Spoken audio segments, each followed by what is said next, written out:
All right, we've got some more great news on Bernie Sanders. The Des Moines Register new Iowa poll has come out.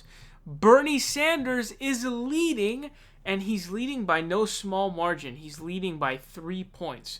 Bernie's at 20%, Warren is at 17%, Buttigieg is at 16%, Biden's at 15%, Klobuchar is at 6%, and blah, blah, blah, blah.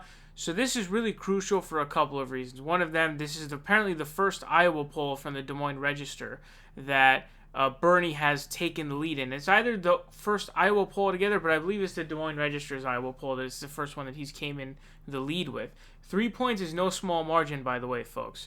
It's a pretty good margin in this area. Also, some interesting information to put out there. I believe it was either New Hampshire or Iowa or both of them. In the previous 2016 cycle, the polls had underestimated Bernie Sanders, and they did end up doing that in other races like Michigan, where he broke a record for winning a primary in which he was like 15 points down in the average. So even with this, he's going to be underestimated a couple points probably, which is insane. So he's in the lead in Iowa, which is huge. Another cool piece of information. This new Iowa poll from the Des Moines Register shows that more voters have their minds made up for Bernie Sanders than any other candidate. Iowa voters whose minds are made up about their candidate: Sanders 59%, Warren 48%, Biden 44%, Buttigieg 40%. So there are a couple of big things to take away from this, okay? Bernie Sanders has basically the people who support Bernie Sanders are like, yeah, I'm Sanders voter. A lot of the people supporting these other candidates are kind of like, yeah, you know, I'm considering this person, I'm considering X person. So this is really cool also because Joe Biden, if he ends up coming in fourth, let's say he doesn't get any delegates, this could have a ripple effect. And now there's a tough jig between whether or not there will be enough of a spacing because these kind of happen back to back, and Iowa doesn't really have that many delegates, nor does New Hampshire. So there's got to be like enough time for it to set into people's minds like, oh, smokes, Joe didn't even get any delegates. That's assuming he ends up under the 15% threshold. Or if he even just comes in fourth, a lot of people are going to look at that like, whoa, dude, like you're pretty low at fourth. The narrative will shift. And as national news is headlining this and talking about Biden's fall off, Biden becomes less of a threat, assuming that this sets in the minds of enough people all around the country.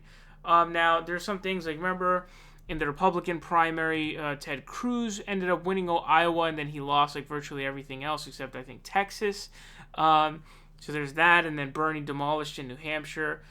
So there's more variables at play here. A lot of the other early races, which California, he's doing really well in the polls, which is awesome. So he's doing well in California as well. So if he's got Iowa, let's say he wins Iowa and New Hampshire and possibly Nevada, maybe comes in second or third there. He might win. Let's say he does hopefully decent in South Carolina. I don't think he's going to win, but hopefully he does decently. And then if he wins California, you know, at that point, then stuff starts to set in and things start to game change. And so this means we need to keep pushing, keep fighting, keep, you know, convincing voters, keep donating to Bernie's campaign, keep volunteering, all of the stuff, phone bank, knock on doors, convince. The easiest thing you can do personally that's very accessible for you, convince your family members, your friends, people that you know, acquaintances, whatnot. Just convince a couple of people that you know who wouldn't otherwise vote for Bernie to vote for Bernie. Get your young friends out to vote. Convince your boomer parents or, you know, grandparents or whatever. If you can take the boomer vote away from them, you're like taking 10 apples basically from the other side, which is like you getting, you know, creating 100 of your own apples, you know?